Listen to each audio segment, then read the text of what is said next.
अनाज देने से क्या होता है? अनाज देकर वो भिखारी बना रही है, उनको लाचार बना रही है, उनको मजबूर बना रही है। वही सरकार उनको अच्छी एजुकेशन देकर, अच्छे रोजगार देकर, इनके अच्छे स्वास्थ्य की व्यवस्था करके इनको सक्षम बना सकते हैं। लेकिन सरकार को पता है अगर ये लोग पढ़ गए तो ये आपसे सवाल करेंगे, आपकी आंखों में आंखें डालकर अपने हक अधिकारों के लिए लड़ेंगे। इसलिए सरकार ने सबसे पहला हथियार जो शिक्षा है उस पर भी हथौड़ा मारने का काम किया और शिक्षा को सीनने का काम किया। तो अनाज आप दे दीजिए, अनाज से कुछ नहीं होने वाला। जब तक आप एक व्यक्ति को सक्षम नहीं बनाएंगे, आप कितने ही अनाज बांटे, उन्हें आप सिर्फ भिखारी बना रहे हैं। लेकिन जब आप सत्ता में आ जाएंगे, आप धर्म को भी बचा लेंगे, संविधान को भी बचा लेंगे, अपने हक अधिकारों को बचा लेंगे, अपनी बहन बेटी को भी बचा लेंगे। लेकिन विडंबना ये है कि लोगों को समझ ही नहीं आ रहा है। सिर्फ संविधान रथ यात्राएं निकाल रहे हैं, बड़ी बड़ी गाड़ियां निकाल रहे हैं, और क्या कर रहे हैं उसमें लोग, क्या कर रहे हैं? मैं खुले तौर पे कहना चाहती हूँ, 500 रुपए की कॉपी बेच रहे हो संविधान की। अब ये बताइए, संविधान हमें भी बहुत सारे कार्यक्रमों में मिलता है, तमाम बहुजन समाज के लोग जाते हैं, तमाम वक्ता गणाते हैं, उनको मन से सम्मान के तौर पर संविधान दिया था। लेकिन आप उन पर सर्वे कीजिए कि कितने लोग संविधान पढ़ते हैं। आज लोगों को ये भी नहीं पता कि संविधान में कितने आर्टिकल है, कितने अनुच्छेद, मतलब तो कहने के लिए, या लोग जो ये कहते हैं कि वो बहुजन समाज के हैं, वो सांसद सिर्फ और सिर्फ बीजेपी आरएसएस के चमचे या उन तमाम पार्टियों के चमचे हैं जिन्होंने उनको गुलाम बनाया। जब तक वो हड्डी डालेंगे उनके सामने दुम हिलाएंगे, जब तक वो हड्डी डालेंगे, जब तक वो भोंकते रहेंगे। जिस दिन हड्डी डालना बंद कर दिया उस दिन देख लेना यही लोग सड़कों पर उतरेंगे, सड़कों पर आंदोलन करेंगे। लेकिन जब तक ये कुर्सियों से चिपके हैं, बहुजन समाज के किसी भी व्यक्ति पर अत्याचार शोषण होता है, ये दो शब्द नहीं बोलते।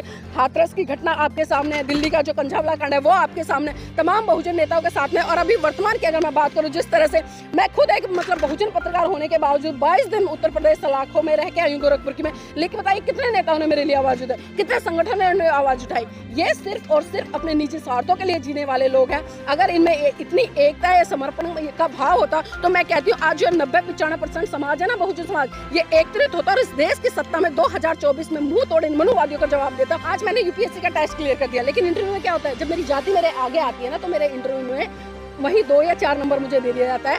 तो आंदोलन कौन करेगा? वही तो करेगा ना जिसको पीड़ा होगी। तो आप मूर्तियां लगाइए, कितनी लगाइए, लेकिन जब तक उनके विचारों को नहीं माने, उनके विचारों को इम्प्लीमेंट नहीं करेंगे, आम जनता के लिए जो कानून व्यवस्था है उसको सुचारू रूप से सही तरीके से नहीं चलाएंगे, तब तक मैं मानती हूँ कि इन मूर्तियां लगाने का कोई फायदा नहीं। एक तरफ तो आप मूर्तियों की बात करते हैं, मूर्तियों पर मालाएं चढ़ा देते हैं, लेकिन वही मूर्ति उनके विचारों पर ताला भी लगा देते हैं। जिस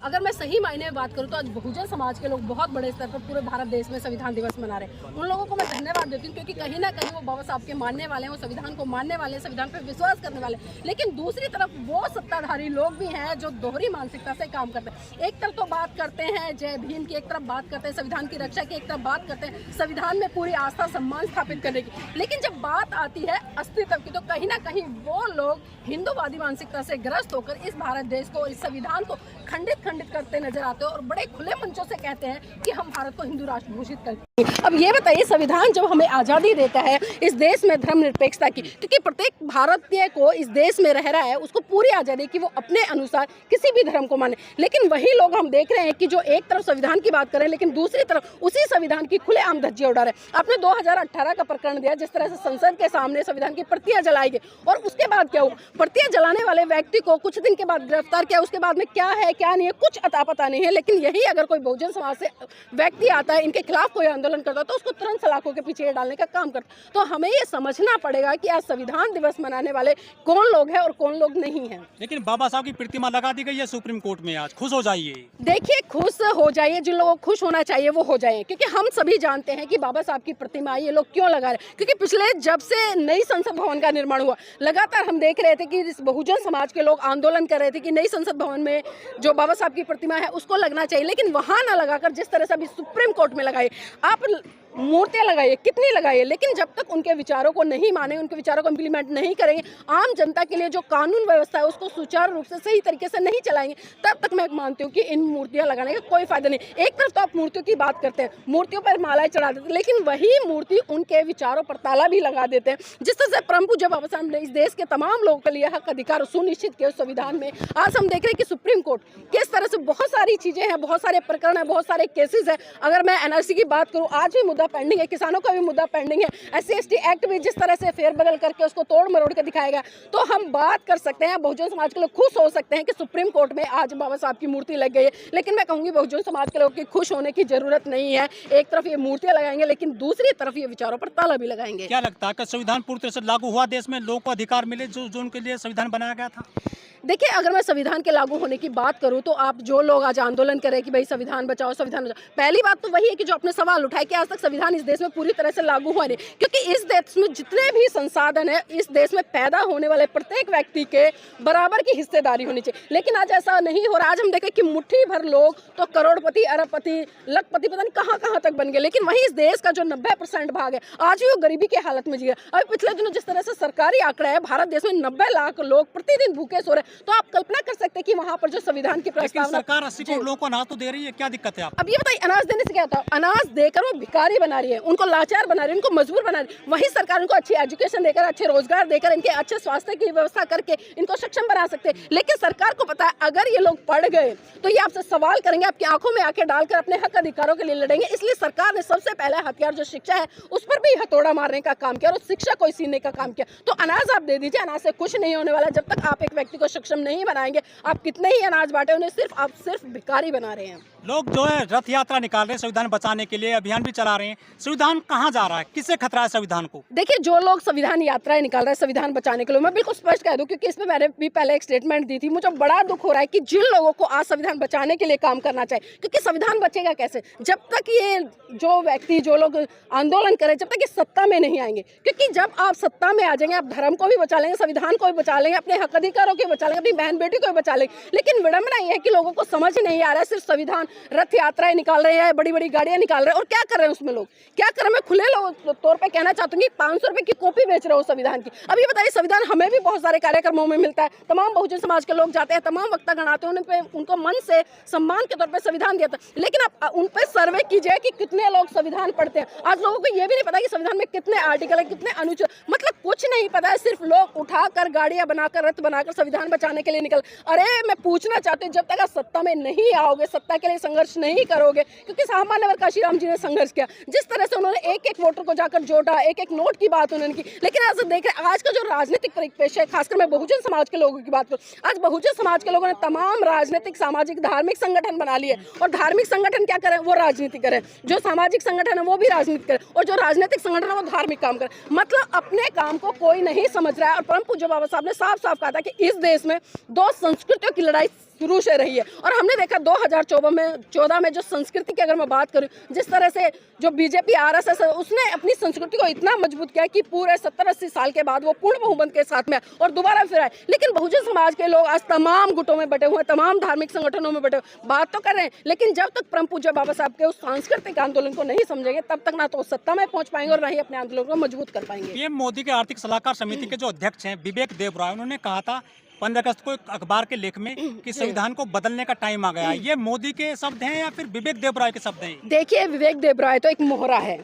जो व्यक्ति उनका पर्सनल सलाहकार है, इतना बड़ा सलाहकार होते हुए भी मतलब इतनी खुली तौर पर स्टेटमेंट, मैं तो कहती हूँ ऐसे लोगों पे देशद्रोह का मुकदमा करके उनको अंदर डालना चाहिए। लेकिन हमें पता है कि ये नहीं करें, क्योंकि मोदी ये देखते हैं कि जो देश के लोग हैं या जो बहुजन समाज आने वाले लोग हैं या जागरूक लोग, वो कितना इस स्टेटमेंट को लेकर प्रतिक्रिया करते हैं। आपने देखा कि तमाम बुद्धिजीवी लोगों ने प्रतिक्रिया दी, लेकिन उसके बाद क्या हुआ? शांत बैठ गए ना, और कितने बड़े स्तर पर हो।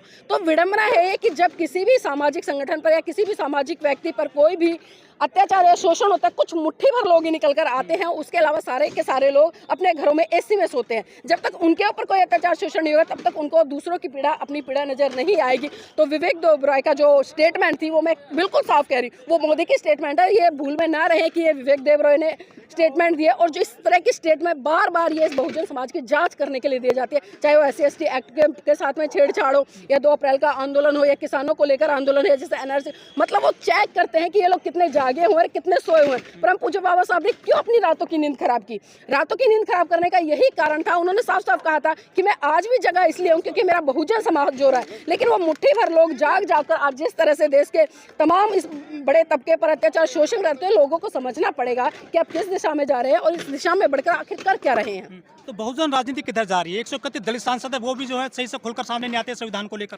देखिए, दलित वो कहने के लिए, या लोग जो ये कहते हैं कि वो बहुजन समाज के हैं, वो सांसद सिर्फ और सिर्फ बीजेपी RSS के चमचे या उन तमाम पार्टियों के चमचे हैं जिन्होंने उनको गुलाम बनाया। जब तक वो हड्डी डालेंगे उनके सामने दुम हिलाएंगे, जब तक वो हड्डी डालेंगे, जब तक वो भोगते रहेंगे। जिस दिन हड्डी डालना बंद कर दिया, उस दिन देख लेना यही लोग सड़कों पर उतरेंगे, सड़कों पर आंदोलन करेंगे। लेकिन जब तक ये कुर्सियों से चिपके हैं, बहुजन समाज के किसी भी व्यक्ति पर अत्याचार शोषण होता है, ये दो शब्द नहीं बोलते।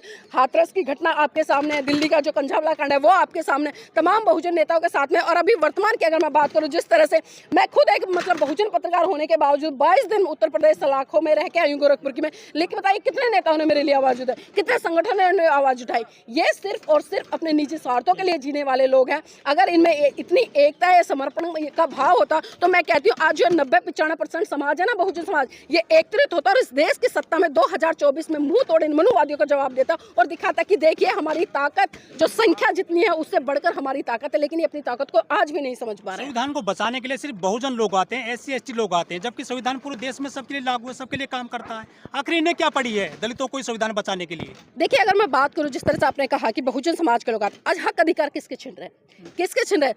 स्वर्ण लोग जो मुट्ठी भर है उनको 10% आरक्षण की मांग होती है, बड़ी आसानी से दे दिया जाता है। लेकिन जो आरक्षण बहुजन समाज से आने वाले लोगों को दिया है, उसमें अगर मैं डिवाइड करूं, SCO का अलग है, OBC का अलग है, ST का अलग है, उस आरक्षण की अगर ये देखिए क्या आरक्षण आपको मिल रहा है या मुझे मिल रहा है, या जो लोग चिल्लाते हैं कि आरक्षण, उनको आरक्षण वहाँ काउंट तो कर दिया लेकिन आरक्षण सही रूप में नहीं मिल रहा है। आज मैंने UPSC का टेस्ट क्लियर कर दिया, लेकिन इंटरव्यू में क्या होता है, जब मेरी जाति मेरे आगे आती है ना, तो मेरे इंटरव्यू में वही 2 या 4 नंबर मुझे दे दिया जाता है।